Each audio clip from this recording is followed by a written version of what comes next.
Hey, this is Bert, and behind me you can see I got my Figrin D'an and the Modal Nodes 7-pack of vintage collection figures. And I gotta tell you, I absolutely love this set, but it's not without its problems. So today we're gonna talk about what they got wrong and also what to do with all the extra Cantina figures you might have. Because I don't know if you're like me, but when I saw that the single carded Figrin D'an came with 3 instruments, I started doing a little math in my head. And I figured, okay, there's 7 musicians in the Cantina band that are actually playing, and they gave you 3 instruments here with our Figrin D'an, so they probably are going to do a 4-pack, just like all these other 4-packs they've been doing recently. So I expected the Cantina band to be a 4-pack. So naturally, and maybe this happened to you too, I went and bought 3 of this figure, figuring that way I've got these 3 instruments, and then whatever they give you with the in the 4-pack would make up the 7. But then they of course announced the 7-pack, and you know, sneakily enough, it was after we all bought multiples of the single carded Figrin D'an. So in this episode, I'm going to go over what the problems are with this 7-pack, and I'm also going to talk about what you can do with those extra Figrin D'an figures. So let's check it out. No Skill Customs. All right, so what are my problems? Well, I think people have talked about this quite a bit, but the big problem with Figrin D'an is the reuse of that old Imperial Gunner legs, and the fact that now Figrin D'an and the Modal Nodes all have pockets. Now, I don't really have a solution for that. I mean, I thought about, you know, shaving that off with a Dremel tool, but my gosh, it would take a lot of work to make that look any good. And I gotta admit, you know what? Even though it drives me nuts, the pockets are pretty subtle there. So if this is the only way I was going to get an updated Modal Nodes figure, so be it. What I thought they should do is Disney should go and make a New Hope special edition where they add pockets to all the Cantina band members. I think that's a good use of finances. And I know that would attract a lot of new viewers to the movie for sure. That's one problem. The other problem is we got 2 clue horns and no double jossamers. You guys don't even know what I'm talking about. Well, this right here, this is a clue horn.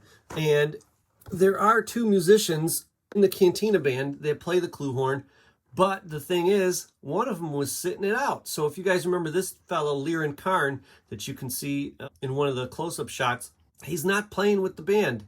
But he is technically a clue horn musician, at least in Legends. I don't know if that's canon anymore. So what is the guy in the background playing? Because that's really what it comes down to. You can see all the rest of these instruments fairly clearly. It is kind of tough because they're all in close-ups, and the reason for that is because the Cantina band was never there on site in the real Cantina. Okay, never were Cantina band members in the same place as Han Solo and Luke Skywalker. They were filmed as a little pickup. And so even though, you know, their music is throughout the whole scene, we only see a couple little glimpses of them as they're playing. So these guys are pretty clearly visible in those close-ups. And except for this one guy in the back. But if you look, you can barely see a little thing on the ground. And some people might say, oh, that's the Cantina speakers, but it's not. It's not the right style. Those are all black on the bottom. If you follow the frame upwards, you can see that there's this thing that's on the ground actually sticks all the way up almost past the Cantina band member's head.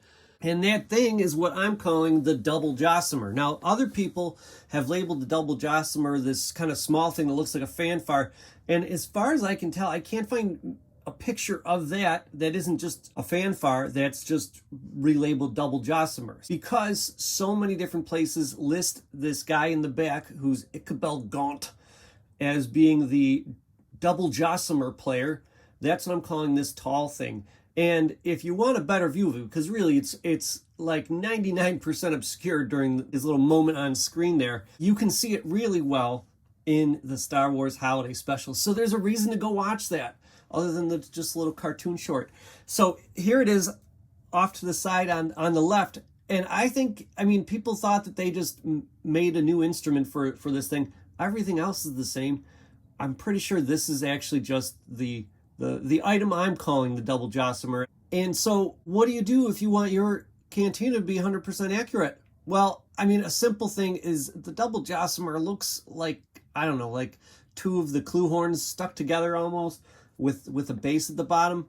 And I suppose you could do that, just cut and glue and all that stuff.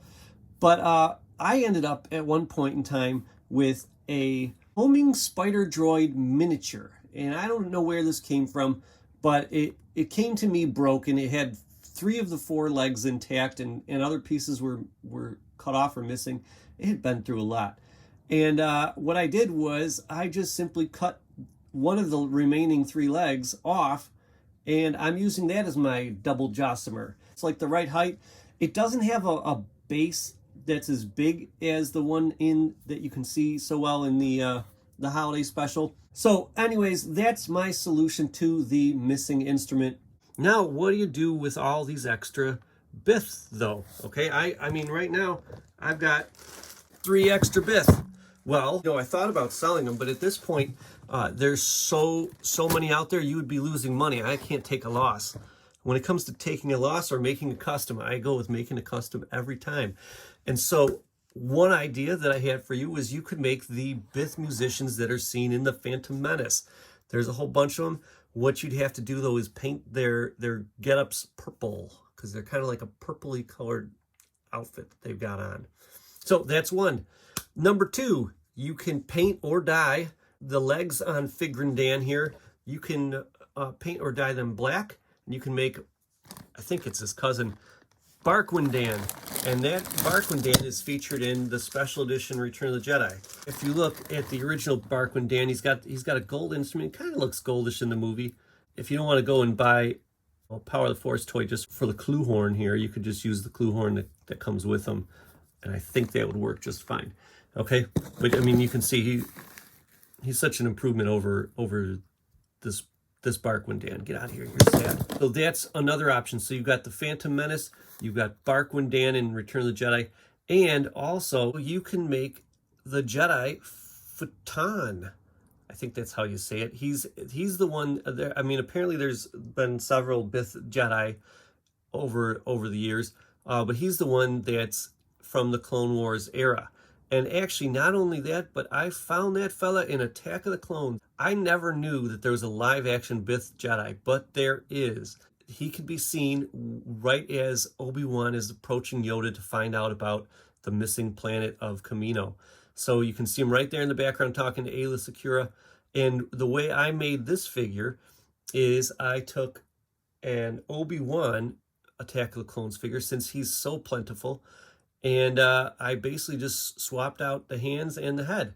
Now, the head on your Bith figure is going to have to be dremeled a little bit bigger to fit on the neck peg of Obi-Wan. But it makes for a pretty neat Jedi custom. Now, he's not actually in the Geonosis scene, but you could put him there too. So that's another use. And then finally, of course, going back to what we talked about originally, there is that other clue horn player, Liren Karen, who's just sitting around the bar, and you could make him. You could just take a Mace Windu who like the Attack of the Clones Obi-Wan, is very easy to find on clearance nowadays. And you can take that Mace Windu figure, do the same thing that I did with Obi-Wan. You might want to paint his neck peach because Mace Windu's skin color doesn't match the Bith skin color. It's not exactly what Liren Karn wore. I'm thinking he's maybe less Jedi looking and more farmer looking, but it's got the same sort of vibe, and that would work. So I hope this helped you out, and now you got some plans for what to do with all those extra bits, and what you could do to make up for the fact that Hasbro didn't give us a double Jossamer. Well, I got plenty more super in-depth videos on my channel. Check them out, like and subscribe, and you can see when the next one comes out. Have a good one. This has been Bert.